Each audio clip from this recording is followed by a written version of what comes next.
Hi everyone, welcome to 5 Quotes Shakespeare, Hamlet, Theme, and Conflict Analysis. In this series, we'll look at a total of 14 different themes, and today we'll look at remembrance, self versus the past. What I do in each video is first identify the important aspects of the theme and apply it to the play. That's our claim. And then we dig into the text and pull out several quotes that make the connection. If you find these videos useful, please like and subscribe. And if you make a donation, you get a complete set of the PDFs I use in this series. See the description for details.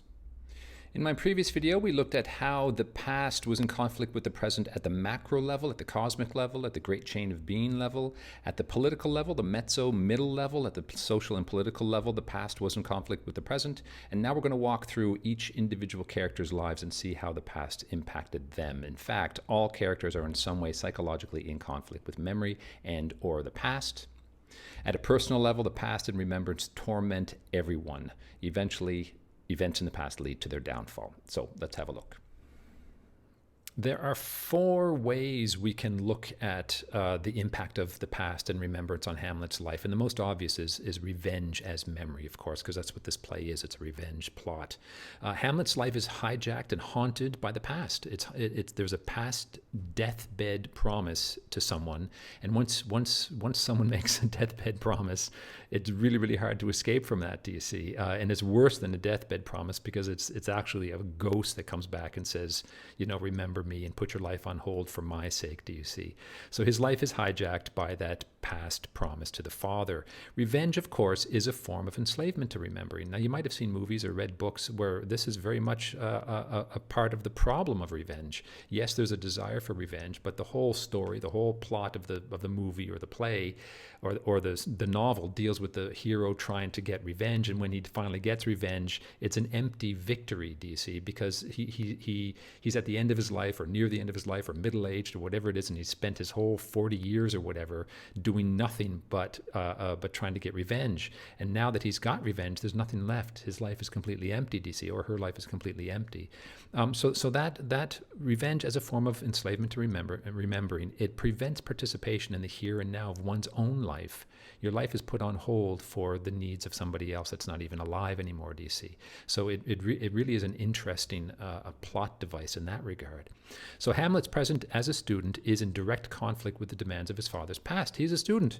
I've mentioned in many of my videos, he's an artsy, he's a nerdy, he's a bookish, he's a philosophical, he's an introspective kind of guy. And that's where he belongs, in that milieu back at university, in the artsy world or the academic world or in the world of philosophy, in the world of ideas. That's where he belongs. But he's thrown into this more active physical, heroic mode, political mode too, that he's not suited for. Okay, so here's the evidence for it. Very, very early, of course, the ghost comes on and says, remember me. And Hamlet, as we've already seen, says, sure, I'll remember you, Dad. And thy commandment all alone shall live within the book and volume of my brain. Now, I've mentioned this in another video as well, that the reason why Hamlet uses this as a metaphor, I will erase from the book and volume of my brain everything except your commands, do you see? So I just point that out again to demonstrate that, yes, he has a life. He, off stage, before the play begins, he has a life that he's living, DC, and that's all gone to pieces now. That is the Hamlet that he had known, that we might have known in a different play, is now gone, and he is this tool for revenge, DC. So that's how the past has a grip. The past has such a vicious grip on this poor boy in the present. So the ghost, in the middle now, when the ghost returns in that terrible bedroom scene, with wonderfully terrible bedroom scene with Hamlet and his mother, the ghost comes back and he says, the ghost comes back and he says, I'm here. Yeah, let me jump down here. This visitation is but to whet thy almost blunted purpose, do you see? So as much as we psychologically, we've experienced bad things in the past, we've done bad things in the past that we regret, and we can never escape them, DC. This is what's happening here. He's made this promise to his father in the past, and now he can't escape it. The past comes back. Now, there's a suggestion here. Gertrude in this scene can't see the ghost, and so Hamlet's implication is, Shakespeare's implication is that maybe it's just a figment of Hamlet's imagination, which happens to all of us. These ghosts, you know, while we're in a quiet moment on a train or something, we're remembering things in the past that we don't necessarily want to remember, but here they are, that we're stuck with them. And so this is what happens. The ghosts come back, and the visitation is to whet Hamlet's almost blunted purpose. Personification of memory. That's the personification of memory, DC, of promises and the chains of obligation that we have. Now, when Hamlet encounters that, When he first sees the ghost, before he says this, but when he first sees the ghost, that when the ghost first enters, he's terrified, absolutely terrified. He says, "Save me and hover o'er me with your wings, you heavenly guard." So he's calling on the angels to protect him from this vision of the past.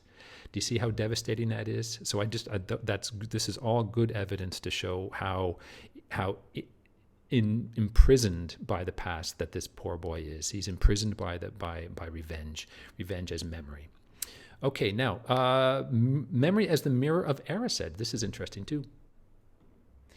The Mirror of Erised from the Harry Potter series is a brilliant metaphor by J.K. Rowling for a psychological process whereby we get lost in the past. There are fond memories in the past. The present is difficult, so it's a lot easier to just try to dwell in the past as much as possible. And of course, Harry sees his parents that he didn't even know, and he begins to lose himself staring into this mirror, DC, until Dumbledore comes along and says, you'll forget to live if you stay there. Now that's a very similar thing. It's a very similar psychological process whereby the past has its grip on us in a very unhealthy way. So memory as the mirror of Erised. How does that apply to Hamlet? The yearning for, the obsessing over the past, the real or imagined good times, do you see? The Garden of Eden, the Golden Age, it's a trap. It's absolutely a trap. A form of escapism leading to failure of the youth or other people to achieve maturation and enter the world of responsibility, do you see? It's a lot easier just to sit there and remember the good old days because the present is hard. The present is struggle, do you see? So those memories, those pleasant memories of the past can be like a will-o'-the-wisp. And the will-o'-the-wisp was an old Northern European mythological element whereby the traveler lost in a swamp will see light in the distance in the swamp at night, and they'll go toward it because they think that it's a dwelling of some kind, but it's actually just gas, natural swamp gas igniting, DC. So they were the will-o'-the-wisps, and you can see obviously the danger of it. It looks attractive, it looks like it's comforting, but what it's actually going to do is it's going to suck you deeper into the swamp and swallow you whole, DC. So yeah, the Mirror of Erised again is a brilliant retelling of that same idea. Perpetual mourning for the past, the good times in the past, leads to paralysis in the present. The past can be considered also an antagonistic trickster. Trickster gods, like the will-o'-the-wisp, like the Mirror of Erised. It's a trickster. It wants to play with us. It's one of these little gods, these minor gods that will tempt us. It's a tempter leading the protagonist away from engagement with the present here and now. So again, we see the past at war with the present, in conflict with the present. So here we see it in Hamlet. We see Hamlet yearning for the good days when his father and mother were a happy couple. Oh my goodness, look at that. Harry Potter yearning for the days when they were the family unit, the happy family unit. That's exactly what Hamlet is yearning for here. So my father was so loving to my mother that he might not beteem the winds of heaven visit her face too roughly. Heaven on earth must I remember. So here's an exaggeration, of course. He remembered the loving relationship between the two, and the father loved the mother so much that he would protect the mother from the harsh winds, do you see? Oh my goodness, that's exactly what's happening here. We do this stuff. So the sanitized, romanticized past is much, much better to live in than the messy present until it's not much better. It's actually much, much worse. So later on in Act 3, Scene 4, Gertrude, Hamlet is berating Gertrude about her betrayal of this happy past, you see. Hamlet is still living in this happy past, and he wants Gertrude to live there with him. Isn't that interesting, do you see? So Gertrude says, she thinks he's going crazy, and he says, have you forgotten me? He says, no, by the rood, by the cross. I haven't forgotten you. Not so. You are the queen. That's the present. Your husband's brother's wife. Now, here's where the problem comes in, DC. He's conflating the past and the present here. Which husband is he talking about? Is he talking about Claudius, the husband now, or the first real husband, do you see? So he can't separate the past from the present. He wants to conflate the two because he has a hard time accepting the present circumstances. That's not healthy. That's not healthy at all. So there's memory as the mirror of Erised. Cool device. Number 3, remembering the future. Remembering the future. Awareness of the passing of time is an existential burden. Now, I'm going to have another video on the existential elements of this play. It is central to the play itself and Hamlet's problems. We glance behind us and we see death, and we glance ahead of us and we see the same. Do you see? There's an old medieval motif of this skull, and it was labeled Memento Mori, which is Latin for remember your future. Remember that you will die. Do you see? And you might be familiar with this if you've looked at any medieval art. It was part of the popular culture. Death was very, very much present in the medieval times and in Shakespeare's day as well, more so than our lucky lives today. The flower is a symbol of life, of course. This is a symbol of death, and here's the passing of time. It's a big deal, Memento Mori, and it goes to the heart of our existential crisis these days. If you don't have a heaven to go towards in the West, a lot of people have moved away from religion, and if you don't have that, it's really, really painful. So with that in mind, then, as a sensitive, highly intelligent idealist who wants the world to be a particular way, who insists that the world be a particular way and not the way that really is, do you see? Hamlet is appalled. He's appalled by the sad, brute facts of our existence within time. He wants to live outside of time. And there's a lot of characters in literature, which means that there's a lot of people on Earth who are really, really offended is the word. It's like, how dare the universe be so unfair, do you see? So he's shaking his fist at the heavens, and he's just insisting on what should be rather than accepting what is. Do you see? So here's an example of that. When he's teasing Claudius, he's pretending to be insane, and he's teasing Claudius, where Claudius is asking, where's the body of Polonius? And Hamlet says, a man may fish with the worm that hath eat of a king, and eat of the fish that has fed of the worm. And Claudius says, what are you talking about? And Hamlet says, nothing, but to show you how a king may go the progress through the guts of a beggar. Now it's funny. He's mocking Claudius here by pretending not to be serious. But because this is Shakespeare, there's a deep, very sad existential truth behind this. He's teasing Claudius because he's saying that you think you're big shot as a king, but you're going to go through the guts of a beggar, is what he's saying at the surface level. But it's a pretty big deal. There's evidence here that Hamlet is appalled by the nature of being, and he refuses to accept it. And he says the same thing down here, which we're going to look at in just a second. It's the exact same motif. Do you see? So the question is, would he prefer to live outside of time? Would he prefer to live in death? Yes, we've seen that in his soliloquies. He does have a death wish. He is suicidal. That's one solution to the problem. Do you see? Or another solution would be, would he prefer to live in art and philosophy like W.B. Yeats? We're going to look at a poem in just a second. He is an artsy guy, as I've mentioned. He's an artsy kind of guy. He's philosophy. Would he prefer to live in art? Now here's a little excerpt from the poem Sailing to Byzantium by W.B. Yeats, and he addresses this problem as well. So it's a beautiful poem. Go back and watch it. It's very, very interesting. So he's an older man, and he's looking at all life. He's looking at the mackerel crowded seas and all the youth having fun and living life, the fish, flesh, and foul, commending all summer long whatever is begotten, born, and dies. But as an older man, he's got perspective, and he can't help seeing, yes, all these young people are having fun, like little puppies in a field, but death is waiting for them, do you see? And it's shocking, it's appalling. So Yeats's solution is to live in art, and he says, okay, well, forget this.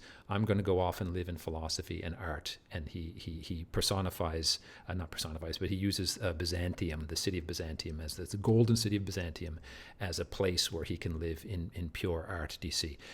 Unsatisfactory ultimately, because you really can't. But you see the problem. It's the same problem that Hamlet is having here. It's an existential problem. It's this problem. Oh, beautiful, beautiful quote. The saddest quote I've ever heard by Samuel Beckett in Waiting for Godot. A character says, women give birth astride the grave. The light gleams an instant, and then it's night once more. That awareness, that remembrance of our future, that memento mori that we cannot escape, it tortures us. It tortures humans, and it always has, and it always will. And the play of Hamlet is a brilliant, beautiful exploration of that theme. So Hamlet insists on remembering our mortality. As that sensitive and highly intelligent person like W.B. Yeats, he can't help but see it. He can't just look at a field of puppies, young people having fun at the mall without thinking of what's ahead, do you see? Very, very sad. So Hamlet insists on remembering our mortality. He can't help it because of his character. That's an internal conflict with this remembrance. He intensely feels the weight of the dead past, and not just the dead past, but the dead future, do you see? So there's a few questions we can ask about this. Is W.B. Yeats being smart? Trying to live in art? No. Ultimately, he admits in later poems of his that's unsatisfactory, because you can't live in art because you're dead. You can make yourself into art. His art exists on the page here, but poor old Yeats is not here. Do you see? So it doesn't quite work. So for Hamlet, we can ask some of these questions. Is this depth of thinking more courageous than the shallow thoughts of people like Horatio? Because Horatio says, well, let's have a look at that quote here. So in this gravedigger scene, Hamlet muses on the same thing that we just looked at before, about how we become atoms. We're only atoms. Are we only atoms? If you've abandoned religion, then all you are atoms, dust to dust, you see. So Hamlet says, to what base, what low uses we may return, Horatio, in our futures. He's remembering his future here. Why may not imagination trace the noble dust of Alexander till we find it stopping a bunghole that's basically a cork in a beer barrel? Or a wine barrel, do you see? So as exalted a figure, as great a man as W.B. Yeats, or as great a man as Alexander, will turn to atoms, and those atoms could become dust that makes part of the cork that is used as to stop a bunghole, do you see? And Horatio, the more pragmatic person, do you see, maybe not as intelligent, that might not be fair to say, but he says, 'twere to consider too curiously to consider so. Good advice, but for a temperament like Hamlet's or W.B. Yeats's or a sensitive artist or Samuel Beckett, we have to face these things. And Hamlet says, no, not a jot. He's going to look at it. So this play, primarily, this play is about thinking. Hamlet, the overthinker, do you see? And the better part of thinking, I would argue, is remembering. Okay, so we can ask the question here. So is he being more courageous? Is he being noble? Is like W.B. Yeats, I'm higher than all these other people that are just like puppies in a field, mindlessly having fun? Claudius, mindlessly having fun as the king. He's a big boy, do you see? And he's not thinking about the future. He's not got a poetic, sensitive soul like me. Is he being more courageous than the shallow thoughts of people like Horatio and Claudius, who prefer not to think about it? Or Claudius, who's too busy getting ahead in the world in the present, here and now? These pragmatic people, are the sensitive artists superior to these pragmatic, I'm living in the here and now and enjoying it people? As a young romantic man myself, I used to think that perhaps the artists were superior, but now, as a more pragmatic older man, I doubt it. Is it cowardly? Now, here's another question, too.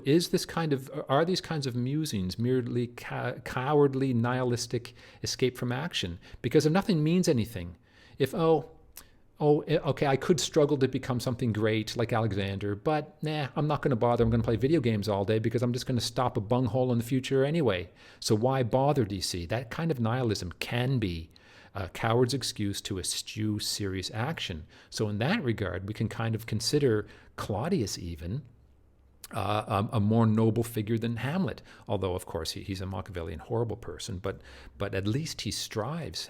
Poor Hamlet is stuck. Are such John a Dream's musings merely narcissism and self-indulgence? So is it cowardly, lazy nihilism, or is it narcissistic self-indulgence and self-flattery? I'm so superior to everybody else. They're interesting questions to ask about Hamlet's relationship to the Memento Mori question. Do you see, to the harsh reality of our past and of our future? So here's where it really kicks off. This is a lovely scene, of course, and it's all beautiful poetry, and it's all really, really true. And we need this poetry as well, because we have to address this. If we're serious creatures, we can't live like Claudius, merely existing for the present and for self-interest. A wise person will embrace this wisdom, not all the time and not to the point of suicidal thoughts, but yes, there's lovely stuff. Here's Hamlet confronting his past. This was a past childhood friend who is now dust. He's now a skull in his hands. Now that's something that's memento mori for you. Alas, poor Yorick, I knew him, Horatio, a fellow of infinite jest, of most excellent fancy, of good times. He hath borne me on his back 1,000 times, do you see? So there's that sad memory, and we all have it. We all have it, of course. It's lovely and sad. And now how abhorred in my imagination it is, do you see? So wouldn't it be nice if we could just pluck out that imagination and not think about it? Live like Claudius, a narcissist in his own right, Machiavellian narcissist living without this kind of pain. He's aware of it. He's not stupid, of course, but it doesn't bother him. So alas, we remember the past and the future. So here's Hamlet, perhaps an adolescent shock and amazement, not pragmatic, mature, stoic acceptance. That's what ultimately, if you do make it past the Hamlet stage, you do arrive at some point in your life as you get older of stoic acceptance. Yes, this is the way it is. I lived a good life, or I didn't live a good life, but here I am, and I'm doing the best I can. And c'est la vie, I suppose, is what we have to arrive at. But Hamlet is very much stuck as an adolescent, perhaps partly because of that Mirror of Erised refusal to let go of the past that we just talked about. Very, very interesting, very, very important, and it's something we can all relate to. All right, so number 4, shame as remembering. Almost by definition, shame, guilt, regret, all of those horrible feelings that we have from time to time are acts of remembering, DC. They're remembering our past actions, our thoughts, our feelings that we don't like about what we did, and we feel shame, guilt, and regret for them. They chain us to the past and they move us to seek forgiveness in the present, DC. So that's, again, how we are chained to the past. That's the power of remembrance and the ghosts of the past. Remembrance of his own past weighs on Hamlet. We're not quite sure what happened before the play opens, of course, but something happened between Ophelia and Hamlet, and I've explored this in other videos as well. We don't quite know. There's a case to be made that he did love Ophelia, that they did have sex, that they didn't have sex, that he didn't love her, DC. We don't quite know, but anyway, something big happened between them. Remembrance of his own past weighs on Hamlet, causing self-loathing. So did he not love Ophelia and merely seduce her? We don't quite know. Did he really love her and seduce her, and they seduced each other, and they ended up having sex outside of wedding, outside of wedlock, which wasn't necessarily a good thing? Is he ashamed of that? Did he treat her cruelly, as is implied when Ophelia returns the letters? You know, these are remembrances that you gave me, and you're proving unkind, so I'm going to return them, DC. So is he ashamed of that? Is he ashamed generally of his lust and humanity's lust? Remember, he is a bit of a Puritan. He's not comfortable in the physical world. Again, he wants to live in this artsy world, like somewhere in Byzantium, I would imagine. So is he just ashamed of his own general lust? And he says, I am full of pride, I'm full of vengefulness, I'm full of ambition. He says this in Act 3, Scene 1, when he's saying this. In what way was he guilty of pride? We don't quite know, because it all took place before the play opens. Vengefulness, we see a little bit of that now. He's trying to get revenge, but he's not very good at it. And ambition, we see lots of evidence that he actually is ambitious. So he sees a bit of Claudius in himself, and he doesn't like it, DC. So that's he's remembering his own self when he's confronted with himself. So he says here, oh, the fair Ophelia, nymph in thy orisons, be all my sins remembered. So he recognizes he's remembering his past sins, and he's asking for forgiveness now. So that's how the past has a hold on him. I consider myself indifferent honest, yet I could accuse me of such things that it were better my mother had not borne me, DC. So again, there's that shame, guilt, and regret. We're not quite sure exactly what the actions were or the past thoughts were, but we know that he has them. We are errant knaves all. Now, you wouldn't be able to say that unless you have something behind you in your past that you were actually ashamed of. So complex character, but shame is certainly an element of remembering, and that a lot of characters in the play have to wrestle with that as well, particularly to Gertrude, which we'll get to in a moment. But first, let's have a look at Ophelia.